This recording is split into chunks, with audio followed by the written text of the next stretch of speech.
Hi friends, സീതമ്മയുടെ കൃഷിയിലേക്ക് സ്വാഗതം. ഞാൻ ഒരു കാട്ടുപ്രദേശം, ഞങ്ങളുടെ ഏരിയ ഒക്കെ ഇങ്ങനെ കാട് നിറഞ്ഞു നിൽക്കുന്ന ഒരു ഏരിയ ഉണ്ടാ. അപ്പോൾ ഒരുപാട് പഴങ്ങളുണ്ട്. കണ്ട അരിപ്പഴം കാരണം മുകളിൽ അരിപ്പഴം നിറയുണ്ട്. നമ്മുടെ പച്ചരി പോലെ ഇരിക്കും അതിൻ്റെ കായ. കഴിഞ്ഞ പ്രാവശ്യം ഞാനൊരു വീഡിയോ ഇട്ടതാണ്. ഇപ്പം ഞാൻ പരിചയപ്പെടുത്തുന്നത് കണ്ട മയിലോമ്പിപ്പഴം ഉണ്ടാ. നമ്മൾ സ്കൂളിൽ പഠിക്കുമ്പോൾ ഈ ഭാഗത്തൊക്കെ കുഞ്ഞിലേ തുടങ്ങി ഈ പഴങ്ങൾ പറിച്ചിട്ട് കഴിക്കാറുണ്ട്. ഈ പഴത്തിന് മധുരമുണ്ട്, പുളിയുണ്ട്, ചവർപ്പുണ്ട്. അങ്ങനെ പ്രത്യേക 2-3 തരം ടേസ്റ്റുള്ള ഒരു പഴമാണ് മയിലോമ്പി. മധുരമുണ്ട്, പുളിയുണ്ട്, ചവർപ്പും.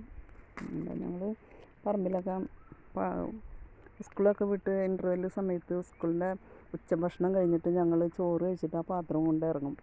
എന്നിട്ട് ഈ വക പഴങ്ങളൊക്കെ നിറയെ പറിച്ച് പാത്രത്തിൽ നിറയ്ക്കും. മയിലോമ്പിപ്പഴം എന്നാണ് ഇതിനെ പറയും, മയിലോമ്പിപ്പഴം. പ്രത്യേക ഒരു ടേസ്റ്റാണ്. മധുരമുണ്ട്, പുളിയുണ്ട്, ചവർപ്പുണ്ട്. മയിലോമ്പി ഇത് ഞങ്ങളിങ്ങനെ കൊമ്പൊടിച്ചെടുത്തിട്ടുണ്ട.